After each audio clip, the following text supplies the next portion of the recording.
Hello everyone, welcome to the infamous Wall of Shame where journalists' reputations go to die over and over and over again. I feel like Bill Murray in Groundhog Day. Today's retraction goes to the Juneau Empire. I've never heard of this, but it's apparently a top publication in Juneau, Alaska. The Juneau Empire mentioned Project Veritas Action. The byline is Mark Sabbatini, working in the state and legislature. That's his beat. Is covering state politics, the Juneau Empire. Mark Sabbatini writing before, quote, scandalous videos released this week by Project Veritas, a so-called investigative journalism outlet, infamous for, get this, ready? What are we infamous for? Deceptively editing videos. Sabbatini was reporting about our investigation into Lisa Murkowski, which we'll talk about. He was forced to print a update, a retraction, if you want to call it that. You be the judge. Cue the RETRACTO theme song.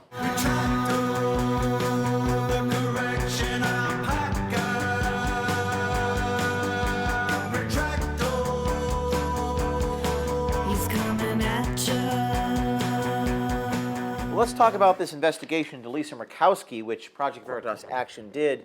It was into this ranked choice voting scandal, which all but eliminates the primaries in Alaska. Let's take a look at what this video showed. Between you and me, ballot measure 2 was actually created. I think it was created for two reasons. Number one, it was created because there were people in the state who wanted to see a better system. But they also wanted Lisa to get reelected. Our comms director, his name is Shay.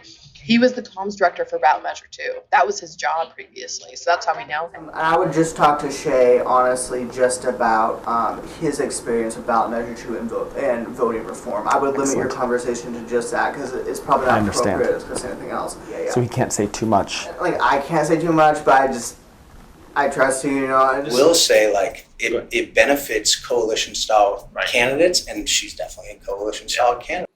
Anyways, let's take a look at what Mark Sabbatini, he's the beat reporter. He covers state and legislative politics for the Juneau Empire. He writes, scandalous videos released this week by Project Veritas, a so-called investigative journalism outlet. Ooh, I'm Mark Sabbatini. I only investigate people. I only publish what they want me to see. Project Veritas, a so-called investigative. That's me pretending to be Tucker Carlson there. I'm gonna get me a beer. Oh, are you now, Elizabeth Warren? Or no, I'm pretending to be Carl Dunnigan, pretending to be Tucker Carlson. Oh, Kanye West, don't sit down with him. He's a scary. Ooh, so-called investigative journalist. You must publish what Murkowski gives you to publish. And by the way, Sabbatini says that we are infamous, quote, for our deceptively edited footage. That's what he says. So, our indefatigable legal team at Project Veritas, and Lord knows we have as many lawyers as employees.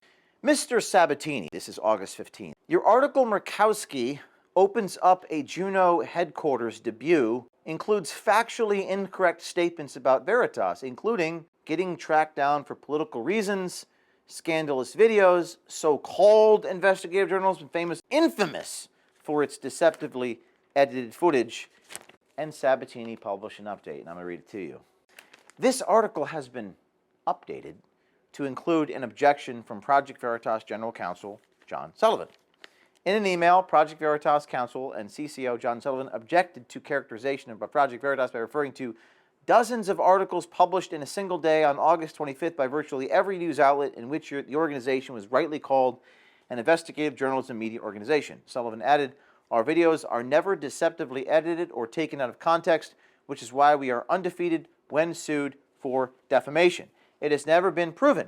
How dare we show people expressing their own views in their own words on video? Very deceptive indeed. So, Sabbatini, can you give us an example of what about the Murkowski video was deceptively edited? Does anyone claim they were portrayed in a false light? If they make a claim, they can sue us for false light or defamation. People point to the two losses in court, my settlement before Project Veritas, invasion of privacy. Well, that has nothing to do with lying about someone. That's recording someone without their permission in the Acorn case. Or the Democracy Partners case, breach of fiduciary duty. Again, not an admission of lying, and we're appealing that, by the way. But again, I go back to the sentence by Sabbatini. So-called investigative journalists. Oh, Kanye West, don't sit down with him. Project Veritas are so-called journalists because real journalists publish what Murkowski wants you to know. Which is literally the opposite of what journalism is supposed to be. The only type of journalism is the investigative type, that is publishing secrets. But the Murkowski campaign does not want you to know. Sabbatini, your update will be published on the Wall of Shame forever. Why not just investigate like the politicians? Why do you go after us and lie about us? And now you're going to get a alpaca. It's got a little bandana on it. You can practice introspection. That's what I want you to do. I want you to practice introspection about what a journalist does. Maybe investigative reporters question those in power. It's pretty basic stuff, right? We'll also be sending you a box from the Reporters Integrity Association. What's in the box? Well, you're going to find out what's in the box. And when you come to your epiphany, you will then contact me. And we'll become friends. And you can join us.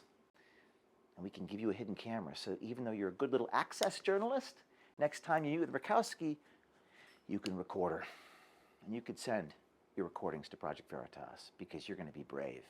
I'm going to manifest this. I'm going to believe this. Even without doing any activity, you can still manifest what you want. Because if I don't believe it, it won't happen. I have to believe it for it to happen. Believe, believe, believe. And I believe that it will happen.